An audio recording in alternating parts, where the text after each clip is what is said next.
One of the things about pit boost is that the chargers are 600 kilowatts nearly, 565. If you pull into the service station on the motorway, most chargers, even the fast ones, will charge your car at about 100, even though they've got capability of more.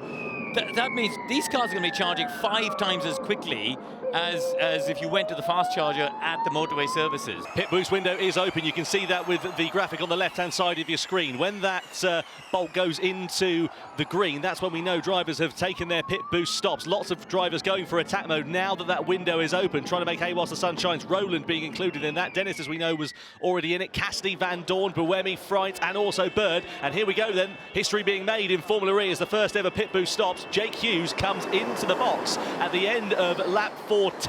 He is followed by the McLaren of Taylor Barnard, as well as the Porsche of Antonio Felix da Costa. So a trio of cars there out on track, coming into the box at exactly the same time.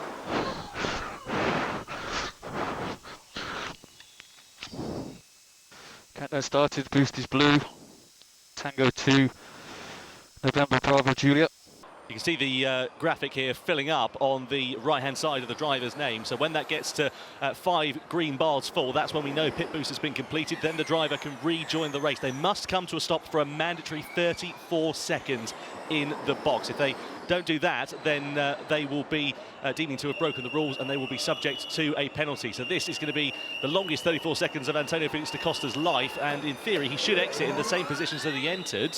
I have to say, da Costa looks like he's lost a bit of time there compared to the drivers in front of him of Barnard and Hughes. So now they sit out of sequence compared to the rest of the field, and we'll have to wait for the other pit stops to all play out to work out who is going to be where once the race resumes proper. Into the box then comes Tictum. He's followed by Edo Mortara, so the Kiro and the Mahindra in the box at the end of lap 16. So now the strategy for Hughes and Barnard, I think, on this outlap will be to get attack mode. They have a 15-second gap to Zane Maloney in front. So if they get attack mode, they will get this window of 3 or 4 laps to absolutely go flat out, like qualifying laps, and try and gain some track position on the leading pack. So when they pit, the likes of Roland, Gunther, De Vries, etc., Hughes and Barnard might eventually capitalize on some time there. They have all gone for attack mode. Did Tictum have a penalty to serve because they waited before connecting the car?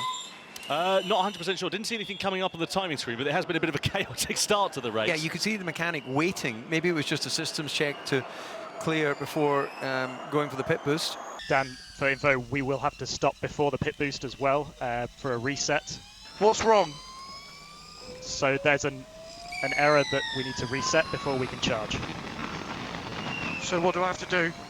Come in the box in normal mode, and then we'll go in mode 0 when you're in the box. I'll follow you through the rest.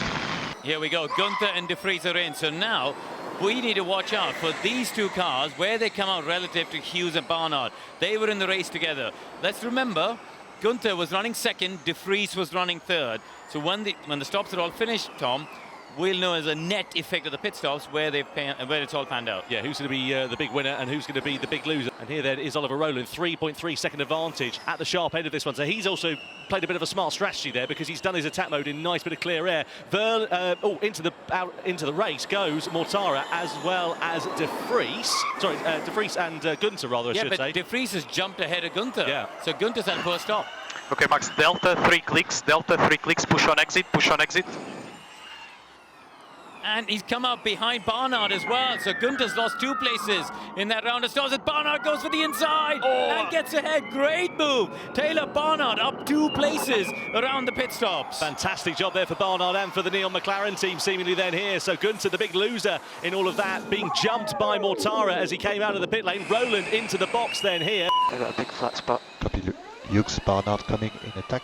As Roland rejoins. So where's Roland going to feed out? This was the race leader. Is he going to feed out ahead of Jake Hughes and Taylor Barnard? That's the 2 that we're watching in 13th and 14th. They are the net leaders. We're hearing on the team radio that Roland's got a flat spot there as well. So this is going to be pretty important here for Oliver Rowland, especially if he's carrying a vibration to the race. But it works out perfectly. That's because of the early attack mode that he made. He was in clear air, wasn't he? Able to build that gap out before the pit boost cycle started for him. And it's paid off quite handsomely, seemingly, for Oliver Rowland here.